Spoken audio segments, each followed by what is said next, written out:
Muy buenas televidentes, radioescuchas e internautas de la aldea global Ecomundo Ojalá 4RD. El frenazo de las potencias latinoamericanas agrava el estancamiento regional y el mal desempeño justamente de Brasil, México y Argentina, que son estas tres grandes potencias de América Latina, tiran a la baja al crecimiento regional que superará por la mínima el 0% este año 2019. Las tres grandes locomotoras latinoamericanas, de las que dependen casi las 2/3 partes de su Producto Interno Bruto, no logran en consecuencia alar al resto de la región. Lejos del triunfalismo de Jair Bolsonaro en campaña, Brasil apenas levanta cabeza y crecerá un 0,8% en 2020. México repuntará un timidísimo 0,2% y seguirá un temeroso flirteo con la recesión, aunque todavía no ha entrado en recesión. Y Argentina, enredada en su enésima crisis, sufrirá una caída del 3% este año 2019. Ninguna ha dejado de empeorar sus perspectivas desde mediados del año pasado. El pobre desempeño de las tres economías más grandes está arrastrando aritméticamente consigo a una región de América Latina y el Caribe que no atraviesa ni mucho menos sus años de mayor lustre económico, de acuerdo a las últimas previsiones de CEPAL. Superará por la mínima, como hemos dicho, apenas el 0%, el umbral entre el terreno expansivo y el recesivo. Un 0,1% latinoamericano queda lejos, muy lejos, del crecimiento del 3% global. El Fondo Monetario Internacional había proyectado para este año. El frenazo de las grandes potencias regionales se ve compensado solo parcialmente por dos economías grandes, Colombia y Perú, que sí mantendrán su vigor este año y el próximo, con crecimientos del Producto Interno Bruto en torno al 3%.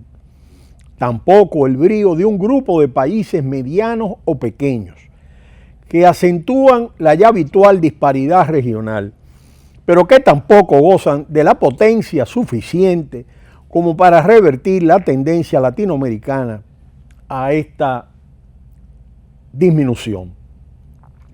República Dominicana con un crecimiento de un 5% en el 2019, Panamá con un 3,7% y Bolivia, que con todas las salvedades que hay que poner sobre un país en pleno desgarro político interno, debería crecer un 3,5% este año.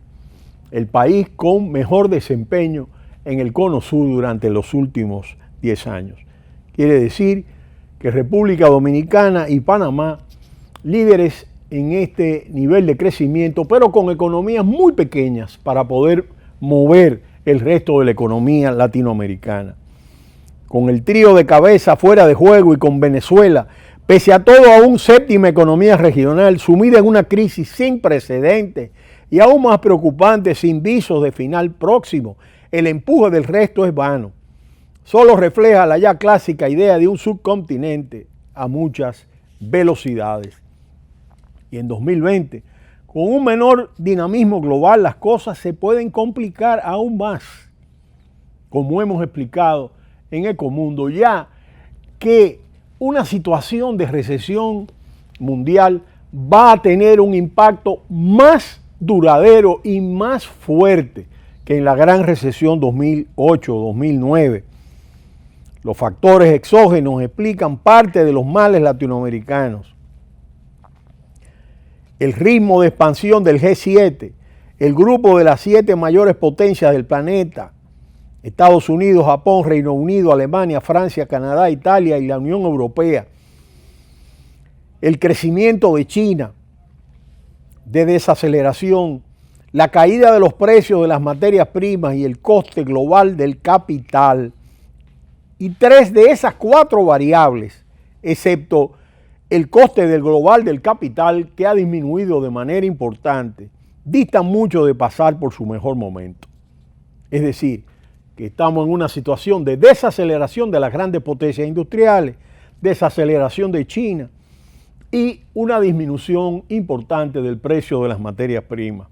Recordemos que después de la gran recesión, 2008-2009, fue el crecimiento de China el que logró arrastrar todo el crecimiento de las economías emergentes. Solo uno de los 7 países más industrializados del planeta, que es Estados Unidos, crecerá por encima del 2% este año. El Producto Interno Bruto de China ha seguido su tendencia hacia un aterrizaje suave, hasta el entorno del 6% anual. Y pese a un buen 2018, los precios de las materias primas siguen lejos de los niveles de hace una década, cuando permitieron a la región latinoamericana escapar de las garras de la gran recesión 2008-2009. Solo el coste de financiación a escala mundial, con los tipos de interés por los suelos, es una buena noticia para la región.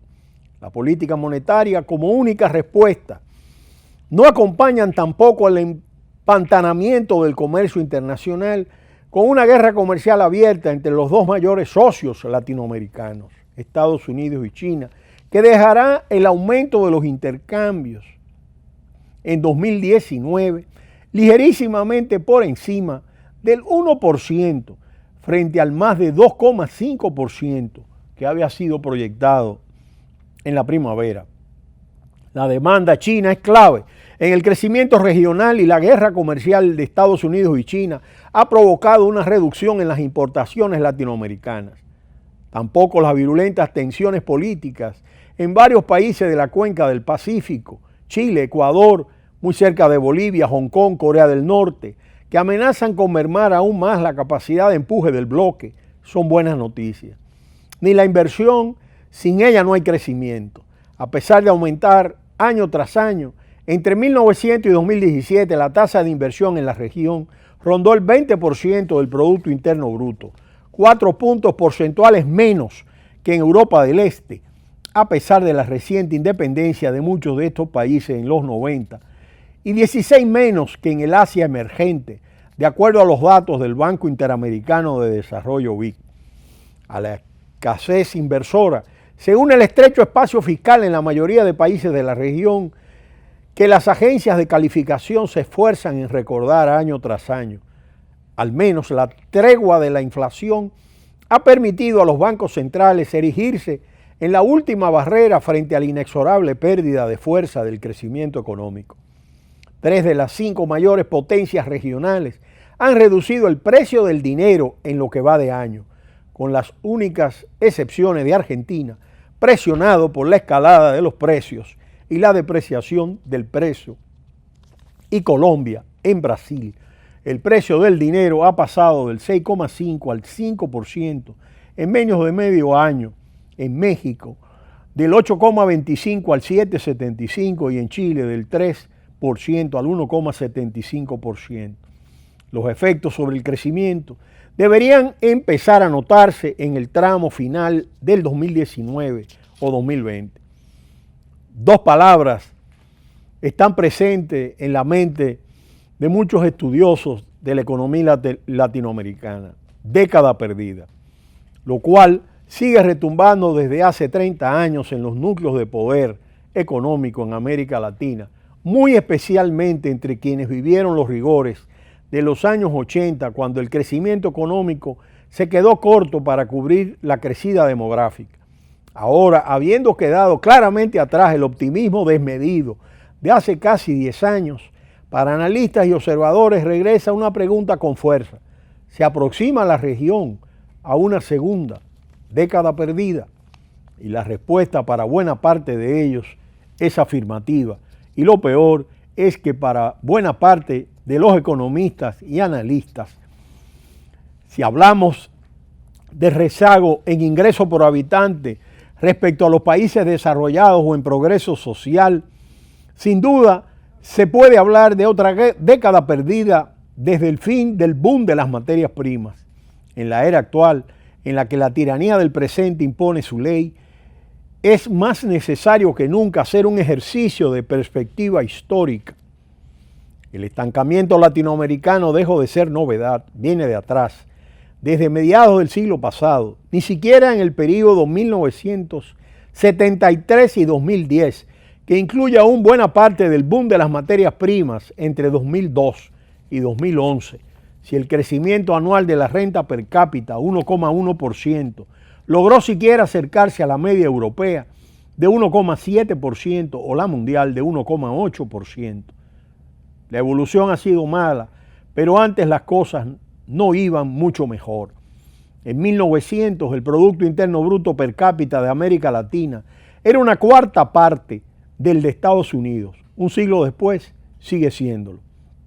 Sacar a América Latina de la trampa del lento crecimiento en la que está desde hace 3 décadas.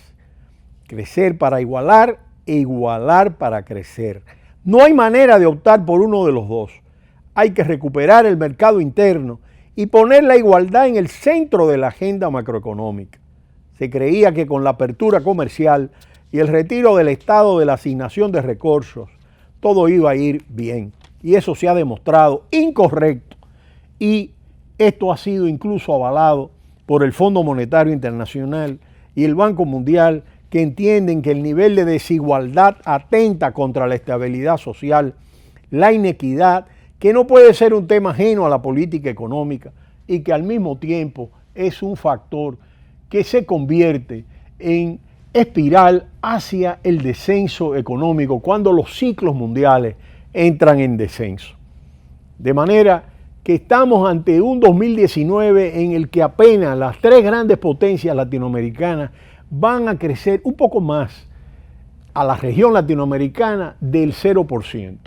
Y es fundamental que las economías miren hacia adentro y introduzcan modelos económicos, sobre todo en el cambio de la agenda de política económica orientada hacia adentro, y que estas políticas monetarias de baja de tasa de interés, sin políticas fiscales que permitan un espacio fiscal que contribuya a que el Estado intervenga y se hagan inversiones de infraestructura e inversiones sociales necesarias que permitan a la economía recuperar sus niveles de inversión y de crecimiento, pero al mismo tiempo una mayor participación política para que exista dentro de estos esquemas un proceso donde la democracia pueda mantenerse y garantizar la estabilidad política dentro de la región. Lo será hasta mañana cuando volveremos en Ecomundo. Ojalá 4RD.